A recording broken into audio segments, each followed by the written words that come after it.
క్రీస్తునందు ప్రియమైన వారులారా, మీ అందరికీ పునరుద్ధాన దినపు శుభాలు తెలియజేస్తూ ఉన్నాం. పరిశుద్ధ త్రిత్వంలోని 15వ ఆదివారపు ఆరాధనకు ప్రేమతో మిమ్మల్ని అందరినీ ఆహ్వానిస్తూ ఉన్నాం. ప్రార్థనతో ఈ ఆరాధన ప్రారంభించబడుతుంది. తలలోంచి కళ్ళు మూయండి, ప్రార్థన చేసుకుందాం.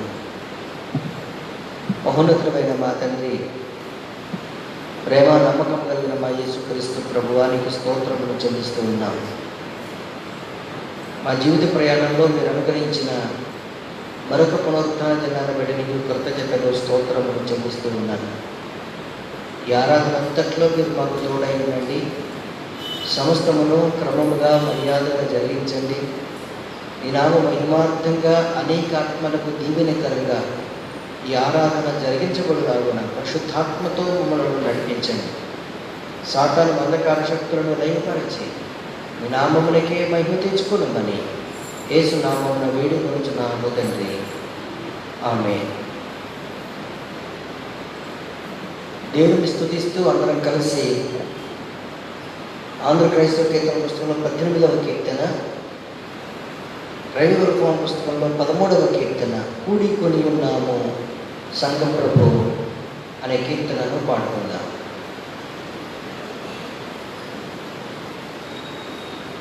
కూడికొని ఉన్నాము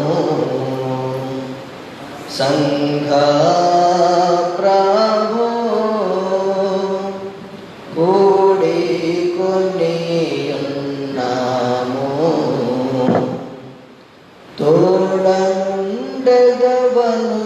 నమ్ముచు దొడ్డదగుని పాద సన్నిధి, కూడికొని ఉన్నాము సంఘ ప్రభు, కూడికొని ఉన్నాము. ఎచట నా ప్రియ భక్తులెలామి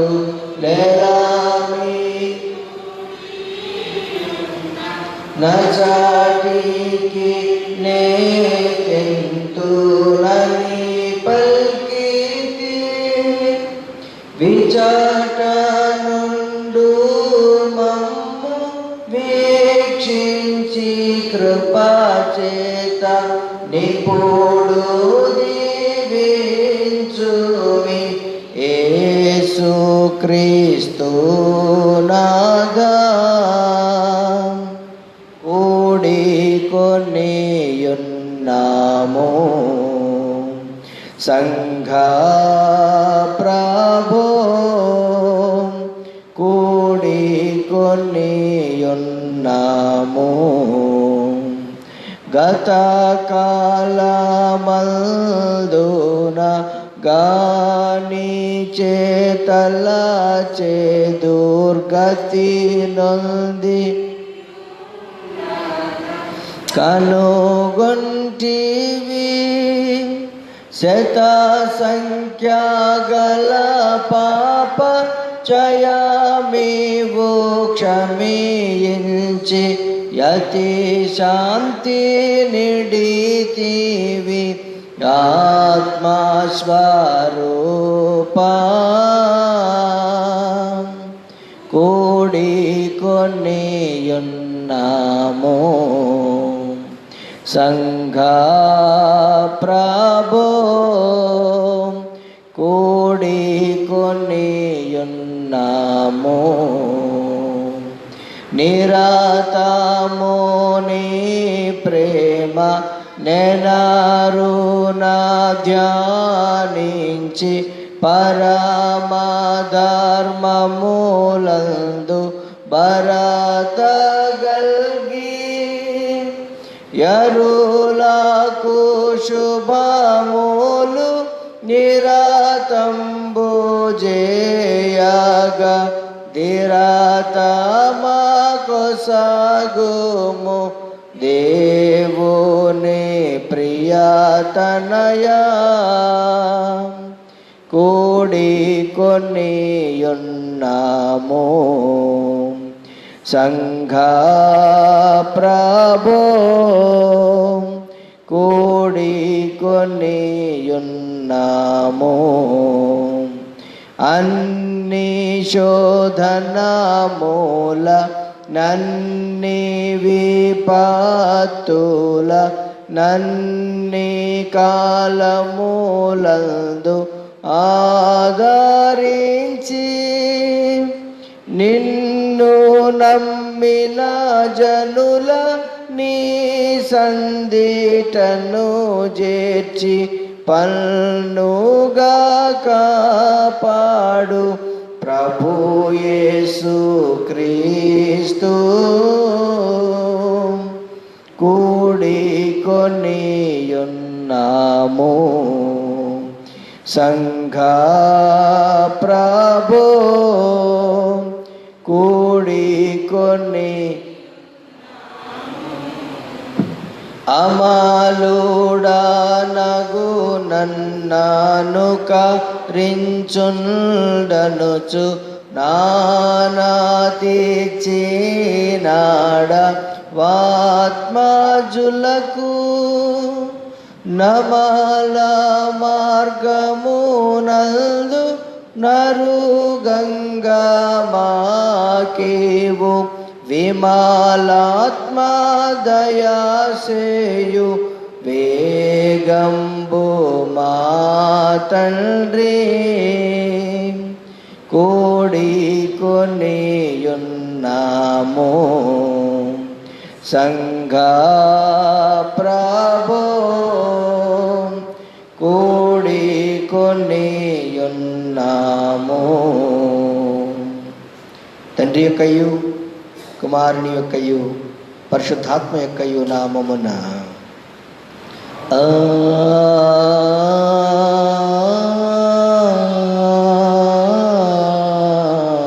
ఆమేన్. నీ వెలుగును నీ సత్యమును బయలుదేరజేయము. అవి నాకు త్రోవ చూపును. అవి నీ పరిశుద్ధ పర్వతమునకును నీ నివాస స్థలములకును నన్ను తోడుకొని వచ్చును. అప్పుడు నేను దేవుని బలిపీఠమునొద్దకు నాకు ఆనంద సంతోషములు కలుగజేయు దేవుని ఎదుకు చేరుదును. దేవా నా దేవా, సితార వాయించుచు నీకు కృతజ్ఞతాస్తుతులు చెల్లించదను. ప్రభునందు ప్రియులారా, ప్రభురాత్రి భోజన సంస్కారమునకు సిద్ధపడులాగున పాపపు ఒప్పుదల ఆరాధనను జరిగించుకుందాము. ఈ పాపపు ఒప్పుదల ఆరాధనలో ఒప్పుదల అను భాగమును అనుసరిద్దాము.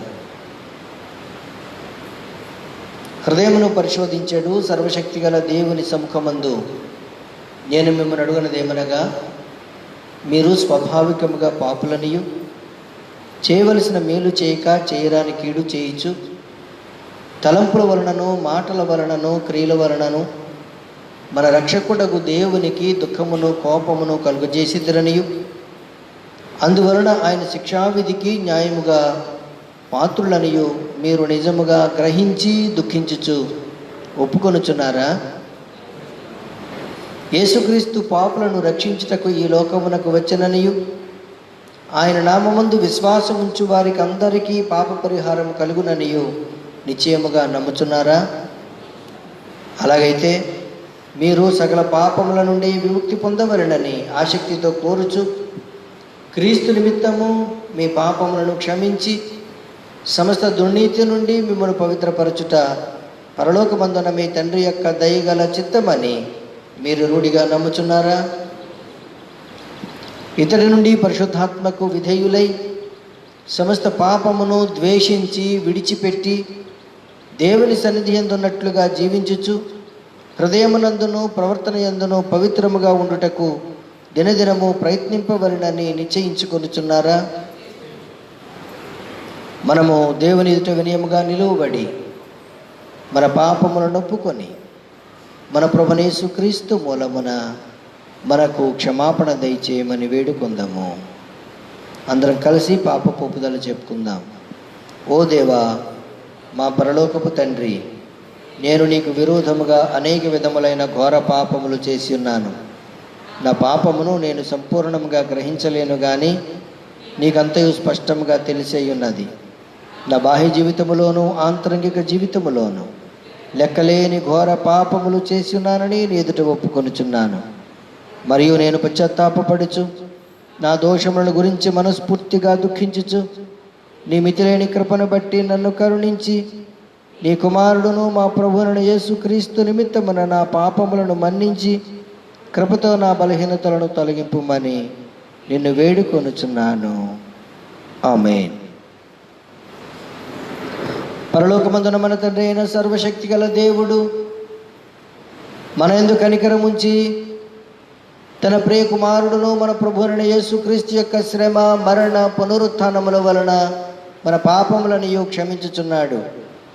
మరియు క్రీస్తు ప్రభుని సంఘం యొక్క కాపరినైన నేను ఆయన ఇచ్చిన అధికారమును బట్టి మీలో నిజముగా పశ్చాత్తాపపడి ఆయన యందు విశ్వాసం ఉంచు వారందరి పాపములు సంపూర్ణంగా క్షమింపబడి ఉన్నవని తండ్రి యొక్కయు కుమారుని యొక్కయు పరిశుద్ధాత్మ యొక్కయు నామమున ప్రకటించుచున్నాను.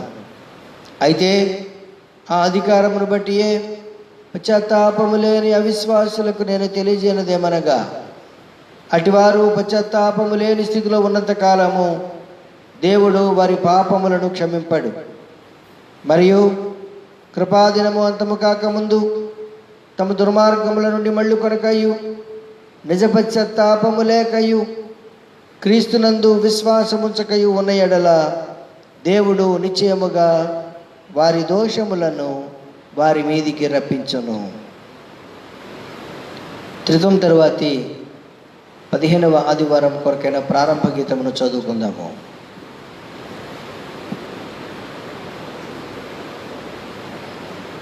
యెహోవా, నా ప్రార్థనకు చెవియొగ్గుము, నా మనవుల ధ్వని ఆలకింపుము.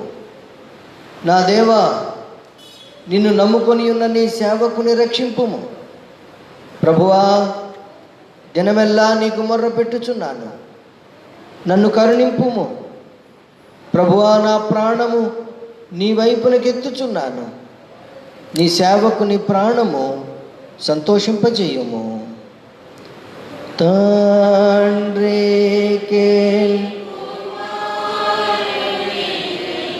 పరిశుద్ధాత్మకును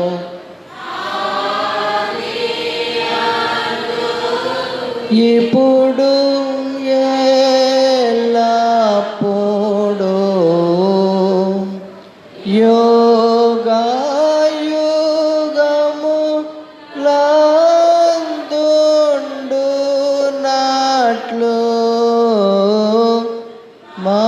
మహిమ కలుగును గాక. ఆమేన్. ప్రభువా, మమ్మును కనికరింపుము.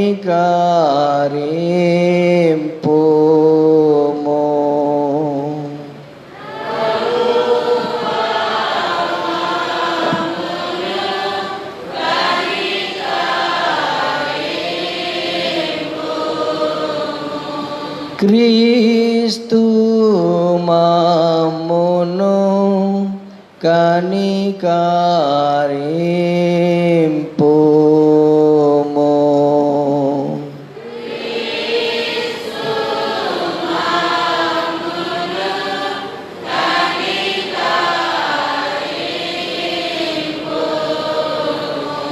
ప్రభువా, మమ్మును కనికరింపుము.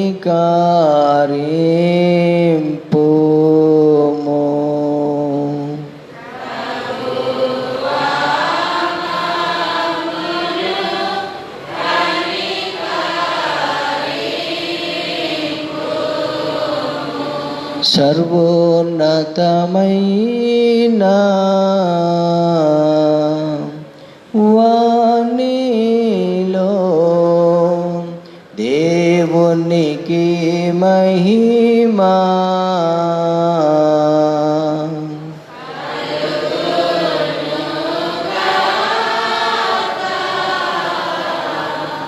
దేవునికి మహిమా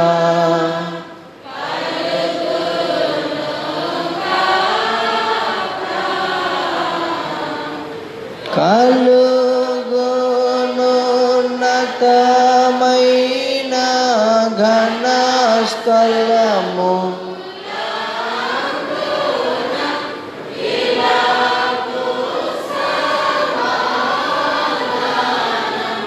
నరుల కాయనదాయ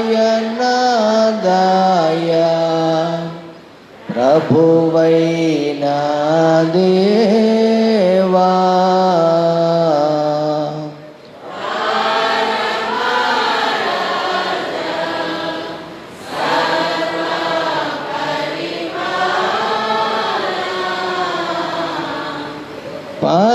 పరిపూర్ణ శక్తి గల పరమా జనక నిన్ను మహిని స్తుతించుచు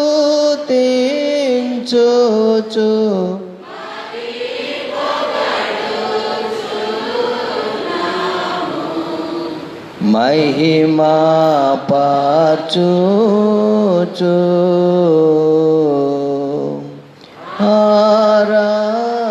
ఆరాధించు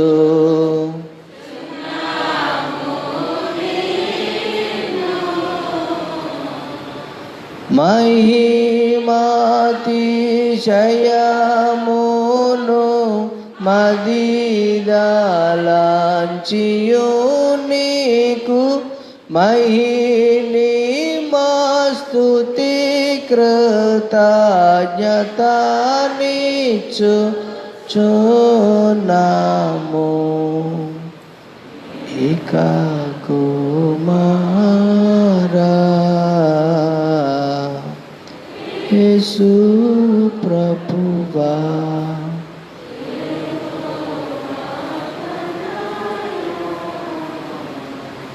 లోక పాపము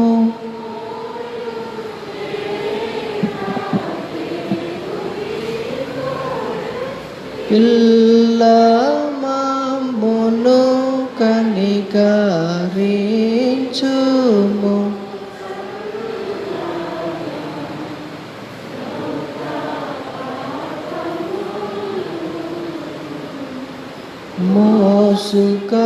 మోసుకపోవు యేసు రక్షక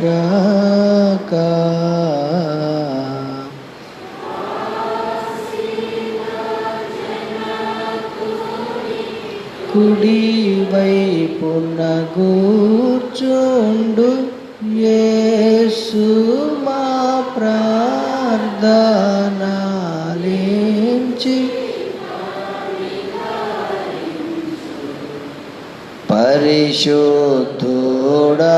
పరిశుద్ధుడవు ప్రభుడవు నీవు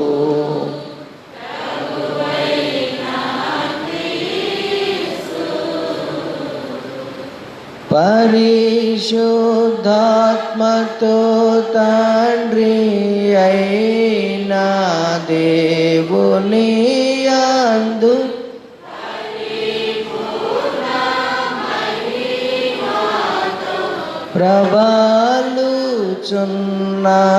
ప్రవాలుచున్నావెప్పుడు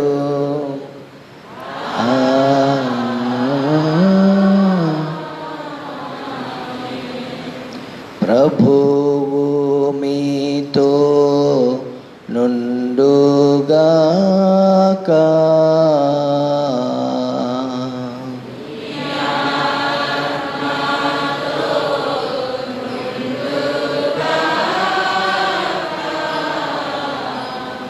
ప్రార్థింతము. సర్వోన్నతుడైన మా తండ్రి, ఓ ప్రభువా, నీకు స్తోత్రములు. నీ ఎడతెగని జాలి చేత నీ సంఘమును పవిత్రపరిచి కాపాడుతున్నందుకు నీకు వందనాలు. ఈ సంఘము నీ సహాయము లేకుండా సురక్షితంగా నిలువనేరదు గనుక నీ కృపా సహాయముల చేత దానిని ఎల్లప్పుడూ సంరక్షింపుమని నీతోనూ పరిశుద్ధాత్మతోనూ సదా ఏకదేవుడై యుగయుగములో జీవించుచు పరిపాలించుచునుండు నీ కుమారుడును మా ప్రభువైన యేసుక్రీస్తు ద్వారా వేడుకొనుచున్నాము.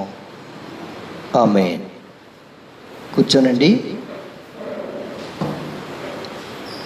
త్రిత్వం తరువాతి 15వ ఆదివారం కొరకైన లేఖన భాగములు చదివేందుకు రావాలని కోరుతున్నాను.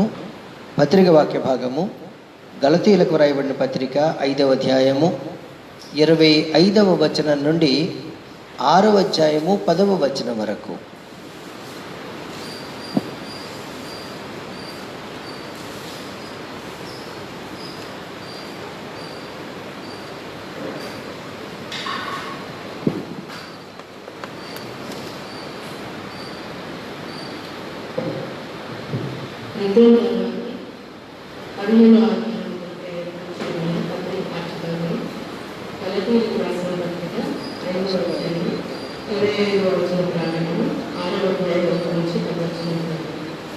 మనము ఆత్మను అనుసరించి జీవించేవారమా, ఆత్మను అనుసరించి క్రమంగా నడుచుకుంటాం.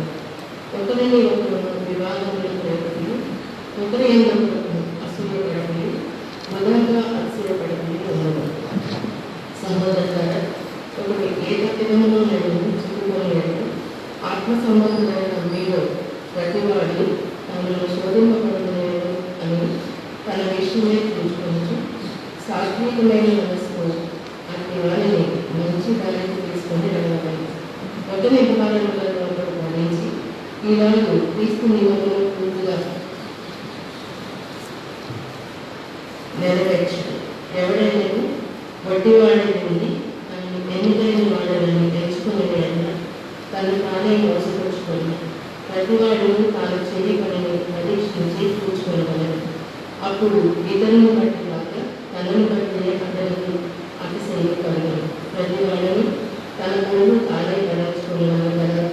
వాక్యోపదేశం పొందేవాడు ఉపదేశించిన వారికి మంచి పదార్థము అన్నిటిలో భాగమయ్యగలరు. మోసపోతాడు, దేవుడు వ్యక్తింపబడడు. మనుషుడు ఏమి వ్యక్తిలో ఆ పంటనే పోయి అలాగనగా ఏడాగనగా తన శరీరేచ్ఛలను బట్టి వ్యక్తివాడు తన శరీరం నుండి క్షయమును కంటుపోయాడు. ఆత్మను బట్టి వ్యక్తివాడు ఆత్మ నుండి నిత్య జీవమును కంటుపోయాడు. మనము మేలు చేయడానికి విసురుతూ ఉండాలి.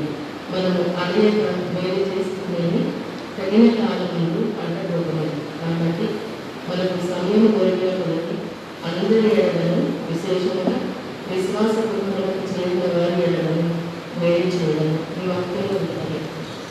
హల్లెలూయా హల్లెలూయా హల్లెలూయా. సువార్త వాక్య భాగము మత్తయి సువార్త 6వ అధ్యాయము 24వ వచనం నుండి 34వ వచనం వరకు. ఓ ప్రభువా నీకు మహిమా కలుగునుగాక.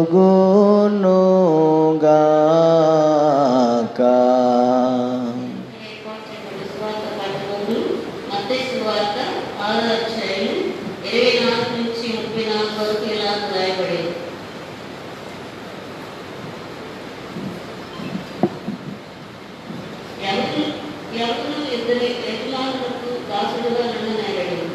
అతడు ఒకరిని ద్వేషించి ఒకరిని ప్రేమించు, లేదా ఒకరి పక్షులుగా నుండి ఒకరిని తృణీకరించును. మీరు దేవునికి సిరిగా దాసుడుగా నన్ననయ్యాడు. అందువలన నేను మీతో చెప్పినదేమనగా, ఏది తినుమో ఏది త్రాగుమో అని మీ ప్రాణాలను చేయను, ఏది తగ్గించుకుందుమో అని మీరేమి చేయను చింతించుకుడి. ఆహారం కంటే ప్రాణము, వస్త్రము కంటే దేహము గొప్పవి కావా? ఆకాశ పక్షులను చూడుడి, అవి విత్తవు, కోయవు, పొట్టలలో కూర్చుకొనవు, అయినను మీ పల్లపు తండ్రి వాటిని పోషించుతున్నాడు. మీరు వాటి కంటే శ్రేష్ఠులు కారా? అయినను మీ పల్లపు తండ్రి వాటిని పోషించున్నాడు. మీరు వాటి కంటే శ్రేష్ఠులు కారా? మీరు ఎవరు చింతింపకుడి. తన ఎత్తు 100 ఎక్కువ చేసుకొనగలడు. వస్తువుల గురించి మీరు చింతింపకుడి. నేల అడవి పువ్వులు ఏలాగు నిలుచున్నవో ఆలోచించుడి. అది కష్టపడు వడకు అయినను తన సమస్త వైభవంతో కూడిన సొలొమోను సైతము వీటిలో ఒకడైనను అలంకరింపలేదు. నేడు పొయ్యిలో వేసినట్లు అడవి గడ్డిని దేవుడెలాగూ అలంకరించిన ఎడల అల్ప విశ్వాసులారా మీరు వారిని నిశ్చయంగా వస్త్రములు ధరింపచేయక కదా. కాబట్టి ఏమి తిందుము, ఏమి త్రాగుము, ఏమి ధరించుకోను అని చింతింపబడి అన్ని జనులు వీటన్నిటినీ విషయమై విచారించరు.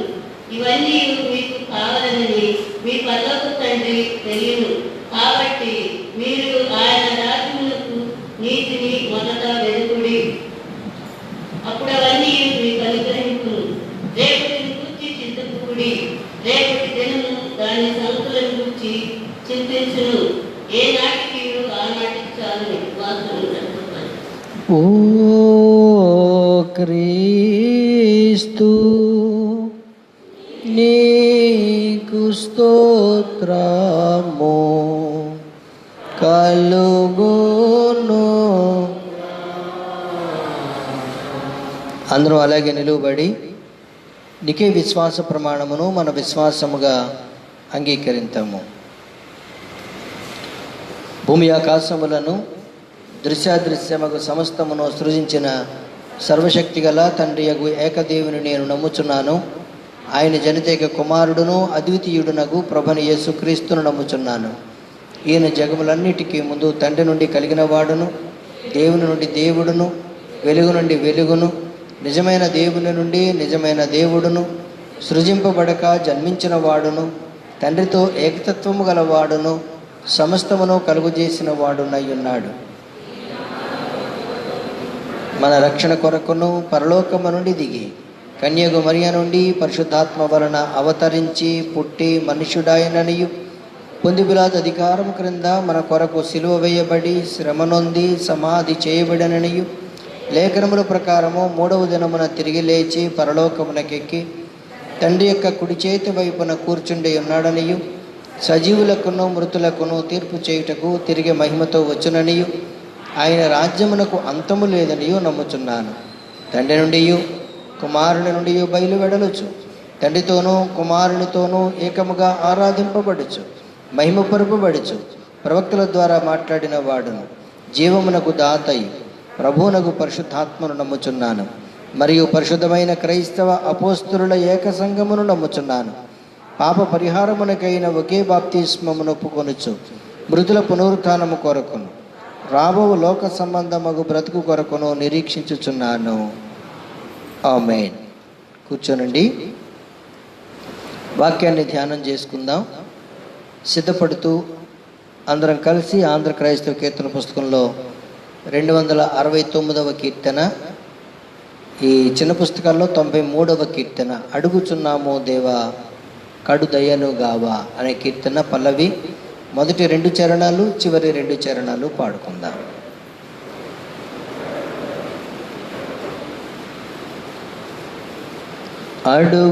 అడుగుచున్నాము దేవా కడు దయను గావా నిన్నడుగుచున్నాము దేవా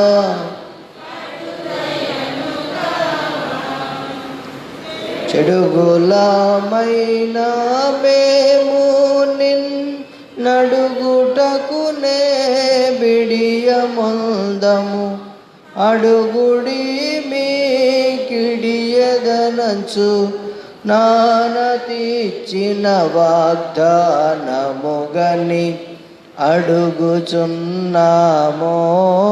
దేవా కడుదయను గావా వేడుకలరగా గూడి నిలుగొని యాడి అడిగెడు నీదు భక్తుల గోడుగని దయా తోడనెప్పుడు వీడక నెరవేర్తువని నిన్నడుగు.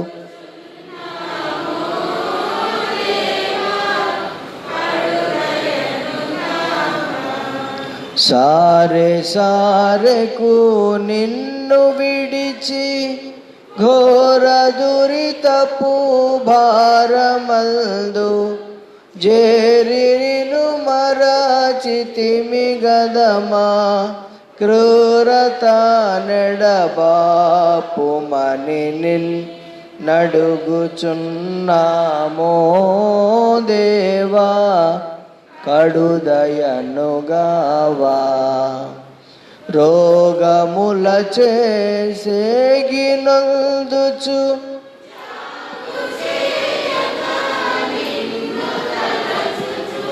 బాగుగోరుచునున్న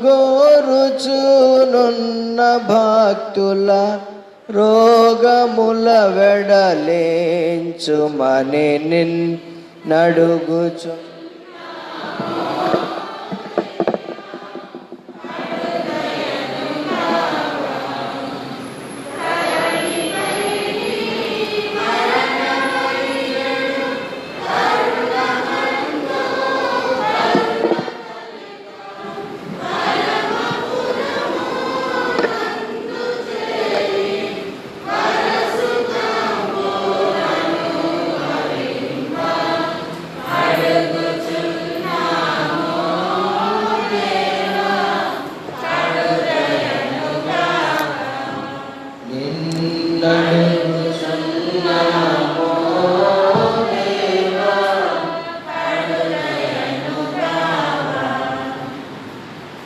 మన తల్లిని దేవుని నుండి ప్రవహిస్తున్నట్టు కృపయు సమాధానములు మీకు కలుగునుగాక.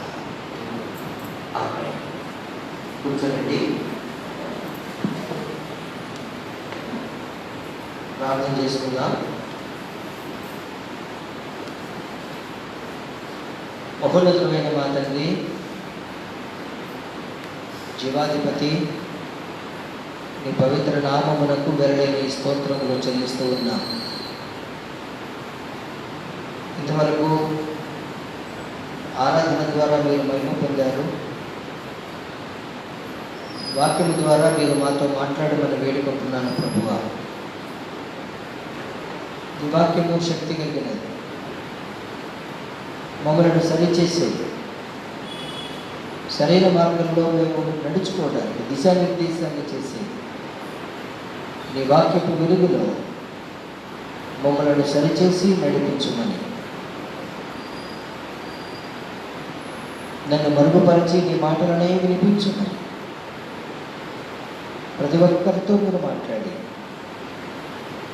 క్రీస్తు యేసు సంబంధులుగా జీవించాలనే నిశ్చయిత కలిగి వెళ్ళడానికి వారిని ప్రోత్సాహపరచుమని యేసు నామమున వేడుకొనుచున్నాము తండ్రి. ఆమేన్.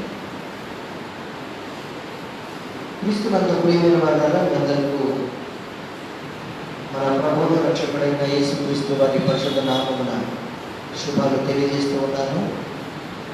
ఈ ఆరాధనలో పాల్గొన్న వారందరినీ హృదయపూర్వకంగా అభినందిస్తూ ఉన్నాను. త్రిత్వ తర్వాతి 15వ ఆదివారాన్ని ప్రవేశపెట్టిన దేవాది దేవునికి వందనాలు, స్తోత్రాలు చెల్లిస్తూ ఉన్నాను. మానవుడు నిరంతర అన్వేషి,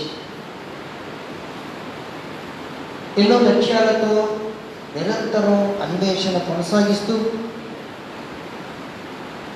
ఈరోజు శాస్త్ర సాంకేతిక రంగాలలో ఎంతో ప్రగతి సాధించాడు. చంద్రుడిపై కాలు మొక్కాడు, ఇతర గ్రహాలపై పరిశోధనలు చేస్తున్నాడు. కంప్యూటర్లు, ఇంటర్నెట్ కనుక్కొని ప్రపంచాన్నంతటినీ ఒక కుగ్రామంగా కలిపేశాడు. ఈ విధంగా ఎంతో ఎత్తుకు ఎదిగిన మానవుడు దేవుని పట్ల, తోటి మానవుల పట్ల ఎలాంటి వైఖరి కనబరచాలో గ్రహించలేకపోవడం విచారకరం.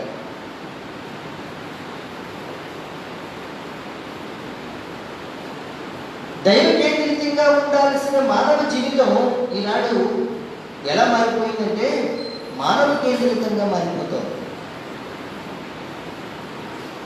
వ్యక్తుల మధ్య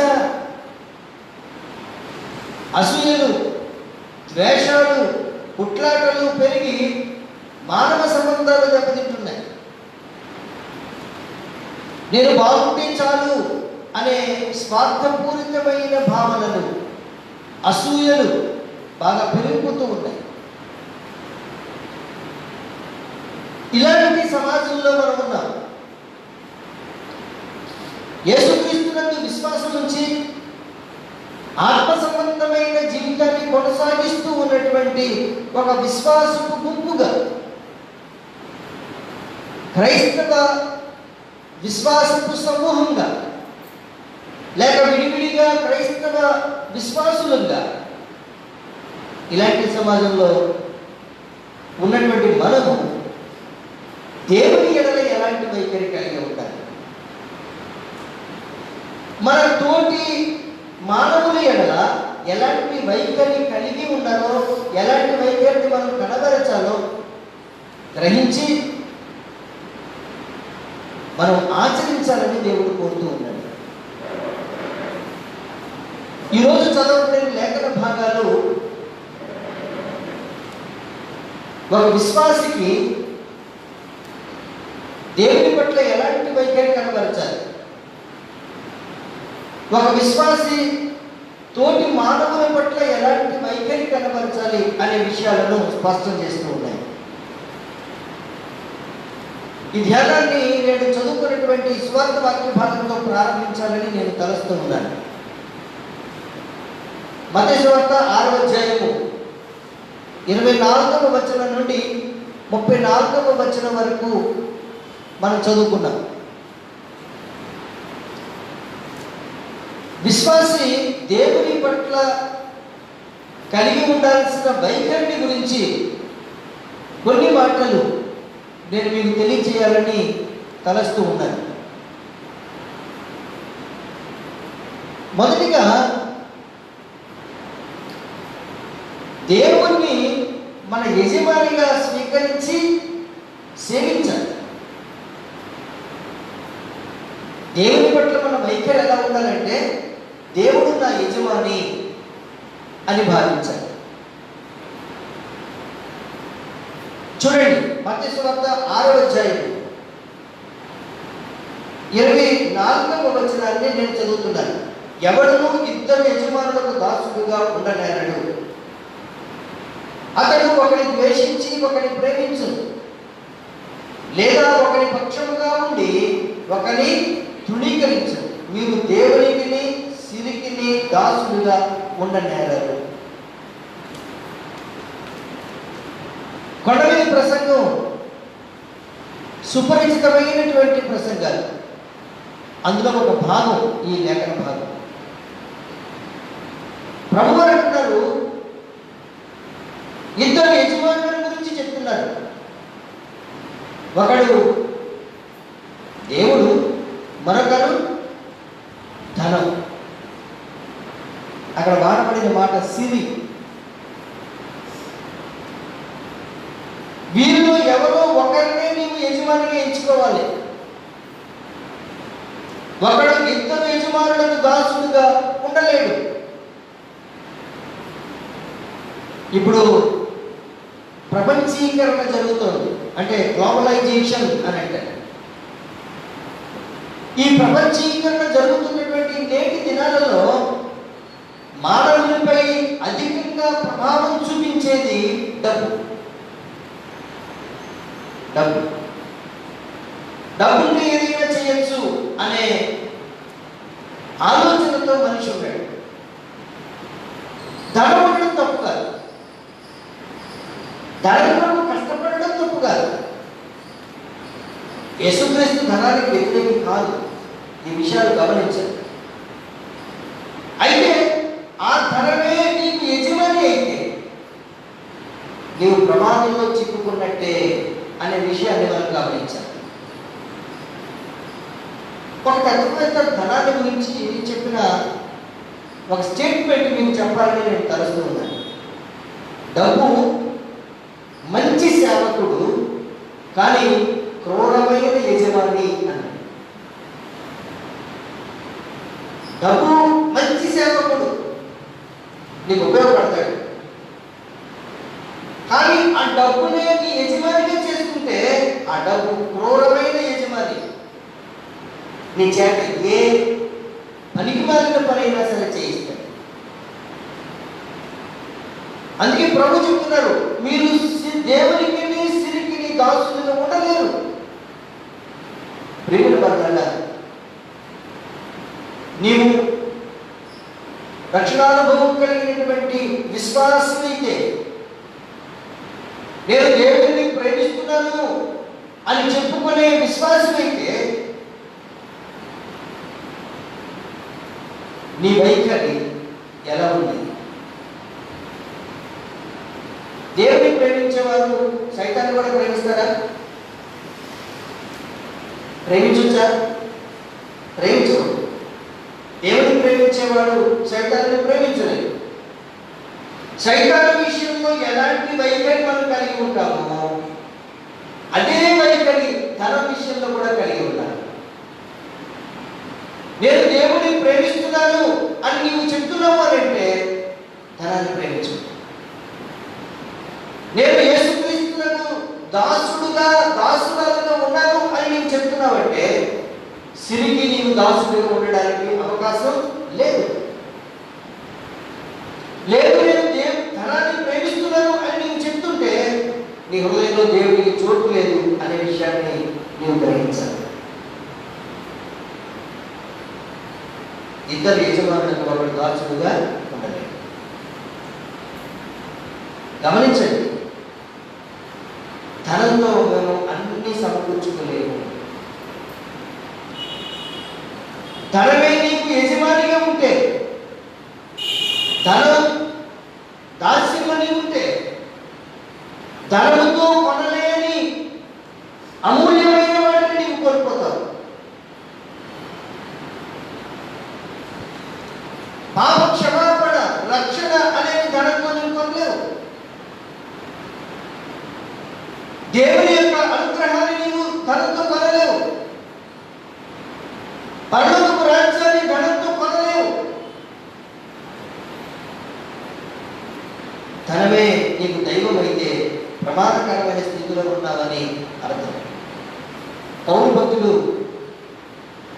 తిమోతికి రాస్తూ మొదటి పత్రిక 6వ అధ్యాయం 10వ వచనంలో చెప్తారు, ధనాపేక్ష సమస్తమైన కీడులకు మూలము అని. కొలస్సీలకు రాయబడిన పత్రిక 3వ అధ్యాయం 5వ వచనాన్ని తప్పక మనం చదవాలి.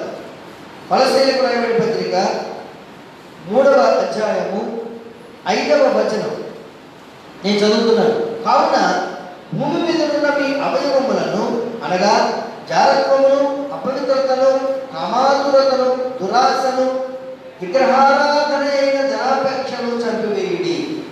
ఇక్కడ అపొస్తలుడైన పౌలు ధనాపేక్షను దేనితో పోలుస్తున్నాడో మీరు గమనించారా?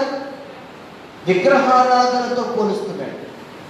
దేవుడు విగ్రహారాధనను సహించడు. విగ్రహారాధనతో పోల్చి చెప్తున్నాడు. ప్రియమైన వారులారా, నీవు ఎవరిని యజమానిగా స్వీకరిస్తున్నావో నిన్ను నీవు పరిశీలన చేసుకోవాలని నేను తెలియజేస్తూ ఉన్నాను. ధనమే సర్వస్వం అనుకొని తన యొక్క యాజమాన్యంలోకి వెళ్ళి తమ జీవితాలను పతనం చేసుకున్న వారు ఎంతో మంది ఉన్నారు. బిలాము, గెహజీ ఇలాంటి వ్యక్తులు ఎంతో మంది ఉన్నారు.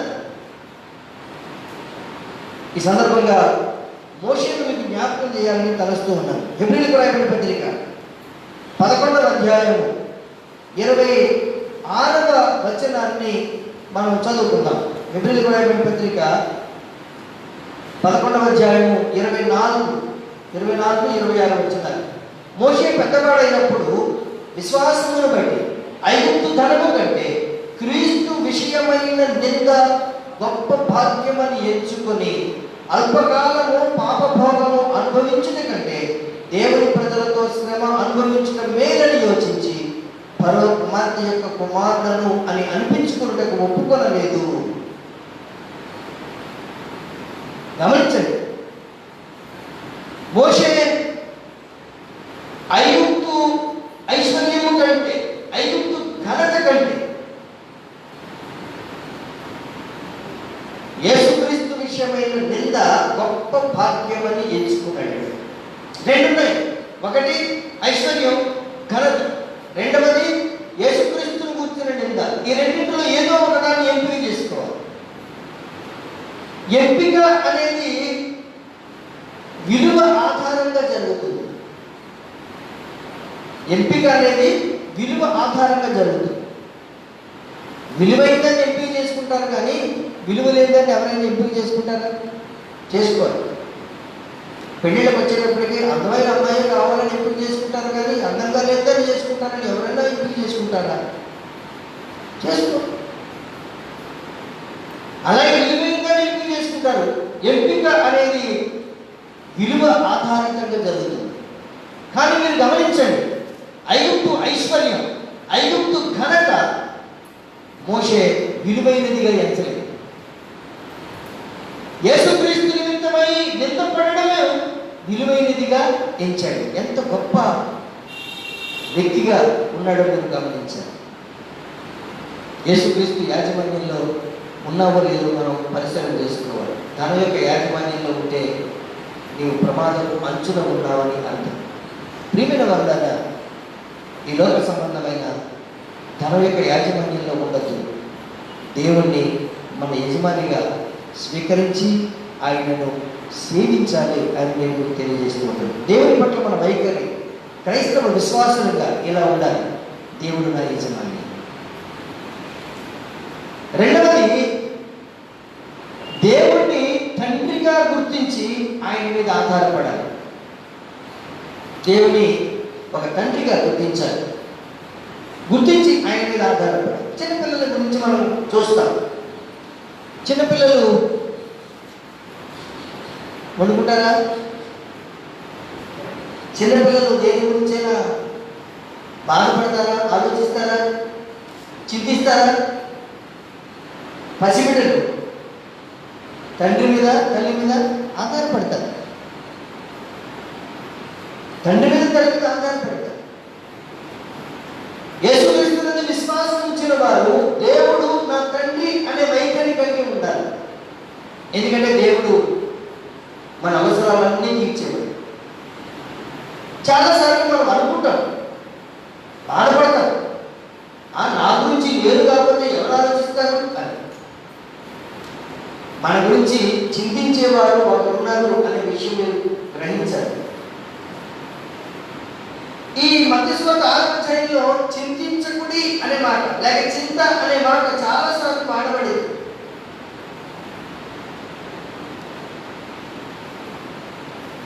మనం ఒక విషయాన్ని గుర్తించాలి. దేవుడు నా గురించి చింతిస్తున్నాడు అనే విషయం కనుక నీవు గుర్తించితే ఖచ్చితంగా దేవుని మీద ఆధారపడతారు. నీ గురించి ఆలోచించేవాడు ఒకరు ఉన్నారు, నీ గురించి బాధపడేవాడు ఒకరు ఉన్నారు. ఆయనే మన దేవుడైనటువంటి యేసుక్రీస్తు. చాలా మాటలు బైబిల్ గ్రంథంలో ఉన్నాయి. సమయాన్ని బట్టి నేను ఒక విషయాన్ని మీకు జ్ఞాపకం చేయాలని తలస్తూ ఉన్నాను. అపోస్తుడైనటువంటి పేతురు రాసిన మొదటి పత్రిక 5వ అధ్యాయము 6వ వచనంలో ఈ మాట మనం గమనిస్తాం. ఆయన మిమ్మును గురించి చింతించుచున్నాడు కనుక మీ చింత యావత్తు ఆయన మీద వెయ్యుడి. మన చింత అంటే ఏమిటి?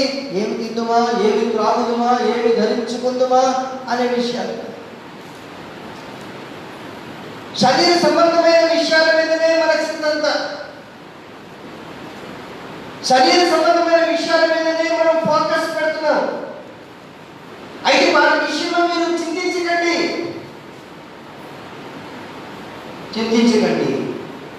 ప్రభు నీ గురించి చింతిస్తూ ఉంటాడు. మీ చింత యావత్తు ఆయన మీద వేయండి అని చెప్తారు. మరి మనం దేని గురించి చింతించకుండా ఉంటే మనకి అన్ని దగ్గరకు వచ్చేస్తాయా? దేని గురించి బాధపడకండి, చింతించకండి అని అంటే సోమర్థంగా ఉండమని కాదు. బైబిల్ గ్రంథం సోమర్థనాన్ని అస్సలు అంగీకరించడం. తమ పోషణ కొరకు, తమ కుటుంబాల శ్రేయస్సు కొరకు ఖచ్చితంగా ఆలోచించాలి, చేయగలిగినటువంటి కష్టమంతా చేయాలి. దేవుడు చూసుకుంటాడు లేదు, సోమరితనంగా ఇంట్లో కూర్చోమని చెప్పలేదు.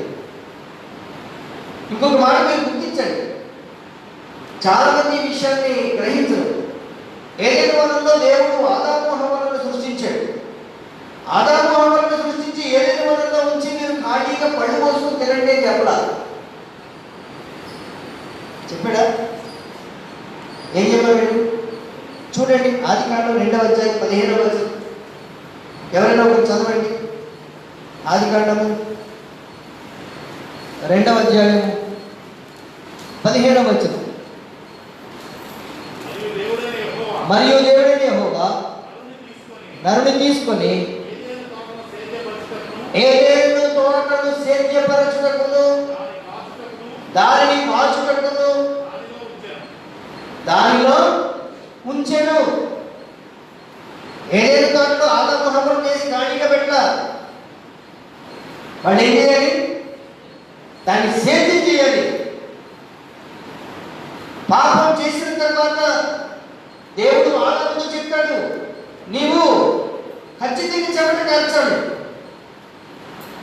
ప్రియుల వాళ్ళ అయితే మీరు గమనించాలి, నీవు కష్టపడటం అవసరం, నీ పనిచేయడం అవసరం. అయితే దేవుని మీద, దేవుని శక్తి మీద ఆధారపడి చేయాలి. చాలా మంది నా చేతుల నా దగ్గర కష్టాజీతాన్ని అనుకున్నాను అంటారు. దేవుని సహాయం లేకుండా నీ దగ్గర ఎంత బలమైనమైన ప్రయోజనం లేదు. నాకు తెలివి నమ్ముకున్నానని చెప్తారు కొందరు.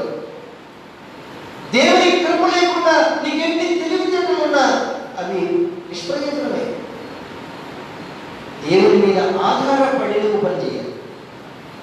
యేసు ప్రభు మత్తయి సువార్త 6వ అధ్యాయంలో 25 నుంచి ఉన్నటువంటి భాగంలో ఆకాశ పక్షులను చూపిస్తున్నాడు, అడవి పువ్వులను చూపించాడు. అవి విత్తడం పోయేవు, అలాగే ఆకలితో చచ్చిపో, ఆకలితో చనిపో. కానీ దేవుడు పోషిస్తాడు కదా అని నోరు తెచ్చుకుని కూర్చో.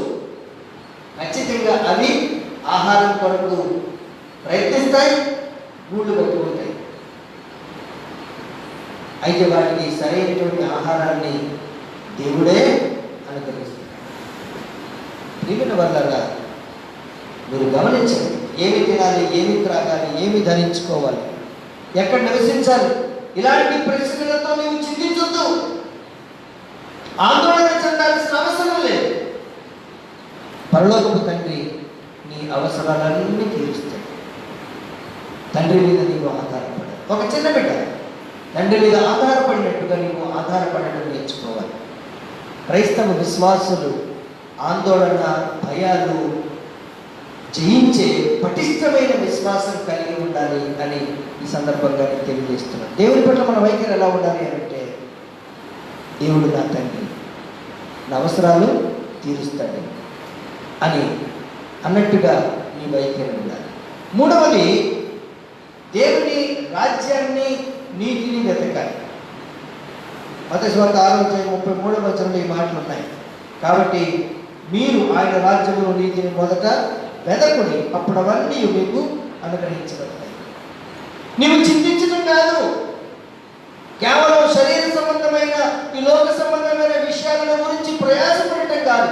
దేవుని మీద ఆధారపడి దేవుని రాజ్యాన్ని, ఆయన నీతిని మొదట నీవు వెతుకుతూ ఉంటే ఈ లోక సంబంధమైనవి, శరీర సంబంధమైనవన్నీ కూడా దేవుడు నీకు అనుగ్రహిస్తారు అని ఇక్కడ స్పష్టంగా తెలియజేస్తూ ఉన్నారు. ప్రియమైన వాళ్ళారా, మనం చేయవలసింది ఏమిటో యేసుక్రీస్తు నిర్దేశిస్తూ ఉన్నారు. క్రైస్తవ జీవితం అంటే ఈ లోకం చుట్టూ, లోక వ్యామోహాల చుట్టూ పరిభ్రమించేది కాదు. యేసుక్రీస్తు చుట్టూ పరిభ్రమించేది. దేవుని పట్ల మన వైఖరి ఎలా ఉండాలో గమనించాలని నేను కోరుతూ ఉన్నాను. దేవుడు నా యజమాని, నేను ఆయననే సేవిస్తాను. దేవుడు నా తండ్రి, నేను ఆయన మీద ఆధారపడతాను. ఆయన నా దేవుడు, నేను ఆయన రాజ్యాన్ని, ఆయన నీతిని దిగుతాను అన్నట్టుగా దేవుని పట్ల నీ వైఖరి ఉండాలి. అలా ఉంటే నీవు ధన్యుడవు, ధన్యురాలు అవుతావు, దేవుని రాజ్యానికి వారసుడు అవుతావు. మనం చదువుకున్నటువంటి పత్రిక వాక్య భాగం గలతీయులకు రాయబడిన పత్రిక 5వ అధ్యాయం 25వ వచనం నుండి 6వ అధ్యాయం 10వ వచనం వరకు చదువుకున్నాం. ఈ భాగంలో క్రైస్తవ విశ్వాసి తోటి మానవుల పట్ల ఎలాంటి వైఖరి కలిగి ఉండాలో చెప్పబడింది. అందులోనూ 2 ప్రాముఖ్యమైన విషయాలు ఉన్నాయి. తోటి మానవుల పట్ల నీవు చేయకూడని కార్యాలు ఉన్నాయి, అలాగే తోటి మానవుల పట్ల తప్పనిసరిగా చేయాల్సిన కార్యాలు కూడా ఉన్నాయి. నేను త్వరగా ఈ విషయాలను మీకు తెలియజేస్తాను. మొదటిది, వివాదాలు లేకూడదు. గలతీ పత్రిక 5వ అధ్యాయం 26వ వచనంలో ఈ మాటలు మనం గమనిస్తాం. ఒకరినొకరము వివాదము రేపకయు, ఒకరి యొక్కరము అసూయపడకయు, వృథాగా అతిశయపడకయు ఉందాము. నేను దేవుని బిడ్డనండి అని నీవు చెప్తున్నావంటే, నీవు ఆత్మచేత నడిపించబడే వ్యక్తిగా ఉన్నావంటే వివాదాలు రేపకూడదు. సమాధానం పరచాలి తప్ప వివాదాలు రేపకూడదు. చాలా మందికి వివాదాలు రేపడం అంటే సరదా. ఇద్దరు కలిసి ఉండే వారి నుంచి ఏదో ఒక వివాదం పెట్టాలనుకునే వాళ్ళు ఉన్నారు. అది సాధారణ భేదాలు పుట్టించడం, వివాదాలు రేపడం, అది దేవుని ఉగ్రతకు దారితీస్తుంది అనే విషయాన్ని నేను మీకు జ్ఞాపకం చేస్తూ ఉన్నాను. రోమీయులకు రాయబడిన పత్రిక 2వ అధ్యాయము 8వ వచనంలో ఈ మాట స్పష్టంగా వ్రాయబడింది. అయితే భేదములు పుట్టించి సత్యములకు లోబడక దుర్నీతికి లోబడి వారి మీదికి దేవుని ఉగ్రతయు రౌద్రములు వచ్చును. ఎవరైతే విభేదాలు పుట్టిస్తారో, ఎవరైతే వివాదాలు కలగజేస్తారో, ఎవరైతే తగువులకి ఆజ్యం పోస్తారో, అలాంటి వారి గురించి రాయబడిన మాట, వారికి దేవుని ఉగ్రత వస్తుంది. క్రైస్తవ విశ్వాసులు వివాదాలు రేపేవారు కాదు, కానీ సమాధాన పరిచేవారుగా ఉంటారు. రెండోది చెప్తున్నారు, అసూయ పడకూడదు. అసూయ అంటే సింపుల్, కడుపుమంట, వారమలేకపోవడం, ఎత్తుగడ చూసి వారమలేకపోవడం ఎంత ప్రమాదమో తెలుసా? ఈ అసూయ ఎలాంటిదంటే, అసూయ పడుతున్న వ్యక్తిని కాల్చేస్తుంది. ఎవరైతే అసూయకు గురైపోతారో ఆ వ్యక్తికి ప్రమాదాన్ని తీసుకొస్తుంది. నేను అసూయ పడుతున్నానంటే ఇది నాకు మాత్రమే పరిమితం కాదు, ఎదుటివాడిని తినేస్తుంది, నన్ను తినేస్తుంది. అసూయ గురించి బైబిల్లో చాలా భయంకరంగా రాయాలి. అసూయ చేత చస్తారట అసూయ ఉన్నవాడు. అసూయ క్యాన్సర్ వంటిది అని సామెతల గ్రంథంలో రాయాలి. అసూయ పడినటువంటి హేబేలు, అసూయ పడిన కయ్యను తన తమ్ముడిని హేబేలు చంపేశాడు. యేసుక్రీస్తును యూదా మత నాయకులు ఎందుకు అప్పగించారో తెలుసా? బైబిల్లో చాలా స్పష్టంగా రాయబడింది, అసూయ చేతనే అని. అసూయ చాలా ప్రమాదకరం. నేను దేవుడి బిడ్డను ఆత్మ సంబంధంగా నడుచుకుంటున్నాను అని చెప్పే వారిలో అసూయ ఉండకూడదు. మూడోది చెప్తున్నారు, అతిశయపడకూడదు. చాలా మంది వాళ్ళకుండే జ్ఞానాన్ని బట్టి, బలాన్ని బట్టి, ధనాన్ని బట్టి, అధికారాన్ని బట్టి అతిశయపడే వాళ్ళు ఉన్నారు. అతిశయపడడానికి ఏముంది? అధికారం ఉందా? ఎంతకాలం ఉంది? డబ్బు ఉందా? అది చెప్పలేము. ఈ వేళ ఉంటుంది, రేపు ఉండదు. బలం నిన్నున్నట్టు ఈ వేళ ఉండలే మనం. రేపు నీ స్థితి ఏమిటో ఒకసారి గమనించుకో. దేన్ని బట్టి మనం అతిశయపడేది? క్రైస్తవ విశ్వాసి యేసుక్రీస్తులో అతిశయించాలి తప్ప మనకున్నటువంటి శరీర సంబంధమైన ఈ గొప్పతనాలను బట్టి అతిశయించడానికి వీల్లేదు అనే విషయాన్ని పౌలు భక్తుడు చాలా స్పష్టంగా తెలియజేస్తూ ఉన్నాడు. ప్రియమైన వాళ్ళ పొరుగువారి పట్ల మనం చేయకుండా ఉండాల్సినవి ఏంటి అని అంటే, మొదటిది విభేదాలు కలిగించి, రెండవది అసూయ పడకూడదు, మూడవది అతిశయపడకూడదు. అయితే క్రైస్తవ విశ్వాసి పొరుగువారి పట్ల తప్పక చేయాల్సినవి ఉన్నాయి. అవి కూడా 3 విషయాలు నేను మీకు జ్ఞాపకం చేస్తాను. అవేంటంటే పౌలు చెప్తున్న మాటలు, తప్పిపోయిన వారిని మంచి దారిని తేవాలి. గలతీ పత్రిక 6:1 సహోదరులారా, ఒకడు ఏ తప్పిదంలోనైనాను చిక్కుకుని ఎడల ఆత్మ సంబంధులైన మీలో ప్రతివాడు తాను శోధింపబడుతుందేమో అని తన విషయమే చూసుకొనుచు సాత్వికమైన మనసుతో అట్టి వారిని మంచి దారిని తీసుకొని రావలేను. మీకు అర్థమయ్యేటట్టు చెప్తాను. మనలోనే, మన విశ్వాసపు గుంపులోనే ఒకళ్ళు తప్పిపోయారు, ఒక శోధనకు గురైపోయారు, త్రాగుడికి బానిసైపోయారు, తప్పిపోయారు. ఇంతకుముందు విశ్వాసంగానే ఉండేవాడు, బాగానే ఉండేవాడు, మన సహోదరుడే, మన పక్కనే కూర్చున్నాడు. కానీ అతను ఈరోజు శోధనకులోనే తప్పిపోయాడు. ఏం చేద్దాం? విమర్శిద్దామా? సిగ్గుపరుద్దామా? సంఘం నుంచి బహిష్కరించేద్దామా? ఏం చేయాలి?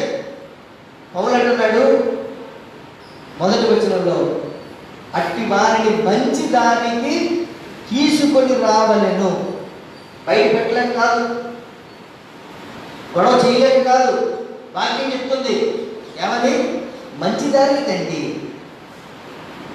మంచిదారిని తీసుకురండి, వదిలేయండి. అలా మేము పడిపోయిన వ్యక్తిని తీస్తున్నాము, మంచిదారిని తెస్తున్నావు అంటే అర్థం ఏంటో తెలుసా? అగ్నిలో నుంచి వారిని బయటకు లాగినట్టు. ఆ శోధనకు గురైపోయిన వ్యక్తి నరకాగ్నికి పాత్రుడైపోయాడు. అతను నీవు మంచిదారిని తెస్తున్నావు అని అంటే ఆ అగ్నిలో నుంచి అతన్ని బయటకు తీసుకొచ్చినట్టే అర్థం. యాకోబు పత్రిక 5:19-20 యోధా పత్రిక 22-23 తర్వాత నేను చదువు. ఈ రెండు వచనాలు ఇదే విషయం చెప్తున్నాను. మన సహోదరుడు తప్పకపోతే వదిలేయటం కాదు, కానీ ఒక నిజ స్నేహితుని వల్లే, మంచి సమరయుని వల్లే మనం ఏం చేయాలి? అతని దారిలోనికి తెచ్చాలి. యేసు ప్రభు మనల్ని వదిలేసాడా? నువ్వు పాపివి, దేవుని ఆజ్ఞను అతిక్రమించావు అని దేవుడు మనల్ని వదిలేయలేదు. ఆయన వదిలేయలేదు. ఆయన బిడ్డగా నువ్వు కూడా వదిలేయకూడదు. రెండవది, ఒకరి భారములను ఒకడు భరించాలి. ఏంట భారం? చూడండి 6:2 ఉన్నమాట. ఒకరి భారములను ఒకడు భరించి ఇలా క్రీస్తు నియమమును పూర్తిగా నెరవేర్చుడి. ఒకరి భారాలు ఒకడు భరించాలి. ఏం భారం? రకరకాల భారాలు ఉంటాయి. అది పని భారం కావచ్చు, అతను అనుభవిస్తున్నటువంటి దుఃఖమై ఉండొచ్చు, లేక బలహీనత అయి ఉండొచ్చు, అప్పుల భారం అయి ఉండొచ్చు. ఏదో ఒక భారం, ప్రతి మనిషికి ఒక భారం ఉంటుంది. అతను భారంలో ఉన్నాడు కదా, నాకెందుకు తప్పించుకుందాం అనుకోవటం మానవ సహజ నైజం. కానీ వాక్యం చెప్తోంది, నీవు ఒకరి భారాన్ని ఒకడు భరించండి. ఒకరి భారాన్ని ఒకడు భరిస్తున్నారు అంటే అర్థం ఏంటంటే దేవుని నియమమును నీవు నెరవేరుస్తున్నావు అని. దేవుని నియమం ఏంటి? ఒకటే, ప్రేమ, పరిచర్య. నీవు ప్రేమతో నీ పొరుగు వారికి పరిచర్య చేయి, అతని భారాన్ని నీవు కూడా పంచుకో. అది ఈ వాక్యంలో స్పష్టంగా చెప్పబడింది. యేసు ప్రభు మన భారాన్ని మోసారు. ప్రయాసపడి భారాన్ని మోసుకుంటున్న సమస్త జనులారా నా యొద్దకు రండి అని పిలిచారు. ఆయన మన పాపపు భారాన్ని సిలువలో మోసారు. అంటే సంబంధం, నీవు దేవుని బిడ్డగా ఆత్మ సంబంధమైన జీవిగా ఉన్నప్పుడు ఖచ్చితంగా నీ పొరుగు వారి భారంలో కూడా నీవు పాలు పంపులు పొందుకోవాలి అని వాక్యం తెలియజేస్తాను. మూడవది, వాక్యోపదేశకునికి మంచి పదార్థాల్లో భాగం ఇయ్యాలి. 6వ నేను చదువుతున్నాను. వాక్యోపదేశము పొందువాడు ఉపదేశించు వారికి మంచి పదార్థములన్నిటిలో భాగం ఇయ్యవలెను. వాక్యాన్ని ఉపదేశించేవారు ఎవరు? దేవుని సేవకు, దేవుని పరిచారకు, దేవుని చేత నియమింపబడిన వారు, దేవుని చేత నియమింపబడిన వారు. ఆ దేవుని సేవకులను గౌరవించడం అంటే దేవుని కనపరచడమే. గమనించండి, దేవుని సేవకులను గౌరవించడం అంటే దేవుని కనపరచడం. వాక్యం చాలా స్పష్టంగా చెప్తోంది. ఈ మాట మనం చదవాలి. కొరింథీయులకు రాయబడిన మొదటి పత్రిక 9వ అధ్యాయం 14వ వచనం. 9వ అధ్యాయం 14వ వచనం. సువార్త ప్రచురించువారు సువార్త వలన జీవింపవలెనని ప్రభువు నియమించి ఉన్నాడు. సువార్త ప్రచురించువారు సువార్త వలన జీవించవలనని ప్రభువు నియమించి ఉన్నాడు. గమనించండి, ఇది ప్రభు యొక్క నియమం. సువార్త ప్రకటించే వారిని విశ్వాసులు లేక సంఘము మంచి పదార్థాలలో భాగమిచ్చి పోషించాలి. చాలా మందికి తెలియదు. మిగిలిపోయి మిమ్మల్ని చెప్పడం లేదు బైబిల్. మంచి పదార్థములలో భాగమిచ్చి వారిని పోషించాలి. దేవుని చేత ఎంపిక చేయబడిన వారు, సువార్త ప్రకటించేటువంటి వారు. ప్రియమైన వారు, వాక్యం ఎంతో స్పష్టంగా చెప్తుందో చూడండి. పనివాడు జీతములకు పాత్రుడు. స్వార్థ పనిలో ఉన్నవారు స్వార్థ పరిచర్య చేతనే పోషింపబడాలి. ఇలాంటి చాలా మంది, కొంతమంది ఎన్నో ఇబ్బందులు ఎదుర్కోవడం చూస్తే చాలా గొప్ప అనిపిస్తాము. మనం దేవుని వెలువలే చేయలేదు. మనం ఏ విత్తుతామో ఆ పంటనే కోస్తాం. మనం దేవుని పరిచర్యకు ఎలా ఇస్తున్నామో, దేవుని పరిచర్యకు ఎంత ఇస్తున్నామో, దేవుని సేవకులను ఎలా చూస్తున్నామో, దేవుని సేవకులను ఏ విధంగా గౌరవిస్తున్నామో అనే దాని మీద ఖచ్చితంగా నీవు పొందుకునే ఫలం ఆ దాని మీద. నువ్వు ఏమి విత్తుతావో ఆ పంటనే కోస్తావు. ఒక విశ్వాసి వైఖరి పొరుగుమని పట్ల ఎలా ఉండాలో మనం గమనించాలి. వారిని ఖచ్చితంగా వారి యొక్క భారాన్ని మనం కూడా పంచుకోవాలి. దేవుని సేవకులను గౌరవించాలి. శ్రేష్టమైన భాగాన్ని వారికి ఇవ్వాలి. ఎవరైనా తప్పిపోతే వారిని తిరిగి సరైన మార్గంలో పెట్టాలి. మరి మనం ఎలా ఉన్నామో పరిశీలన చేసుకుంటాం. దేవుని పట్ల నా వైఖరి ఎలా, పొరుగు వారి పట్ల నా వైఖరి ఎలా, ఎవరికి వారు పరిశీలన చేసుకొని వాక్యానుసారంగా వాక్యము బోధించినట్టుగా మనం జీవించడానికి సిద్ధపడాలని, సక్రైస్తవ విశ్వాస జీవితంలో మనమందరం వర్ధిల్లాలని నేను కోరుకుంటూ ఈ మాటలు ముగిస్తున్నాను. దేవుడు మిమ్మల్ని దీవించును గాక. ఆమేన్. సమస్త జ్ఞానమును గురించిన దేవుని సమాధానం యేసుక్రీస్తు వలన మీ హృదయములకు మీ తలపులకు కావలేను గాక. ఆమేన్. దేవా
కూర్చోండి.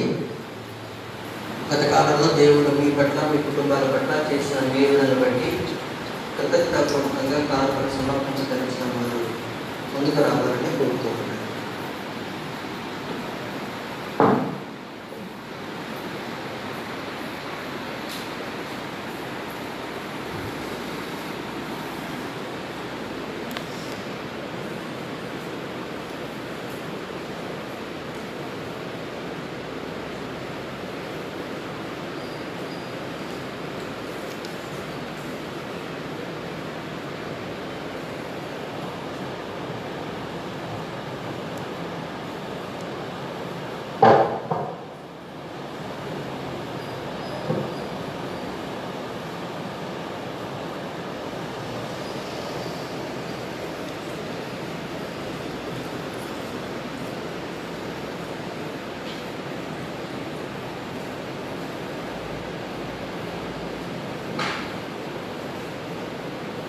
ప్రార్థన చేసుకుందాం.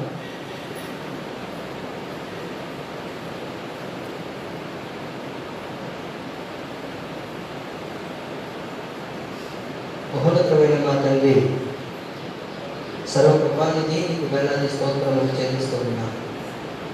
నీ ప్రియబిడ్డలు వారి జీవితాలను చేసిన మేలులను బట్టి నీకు కృతజ్ఞతలు చెల్లిస్తూ ఉన్నారు. వారిని మీరు అంగీకరించాలని ఆశీర్వదించారు.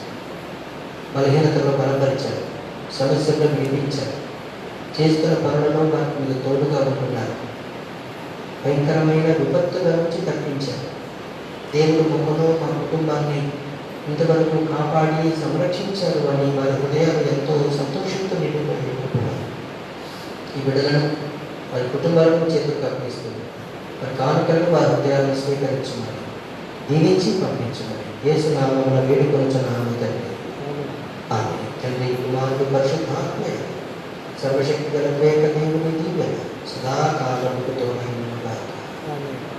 ఆమె.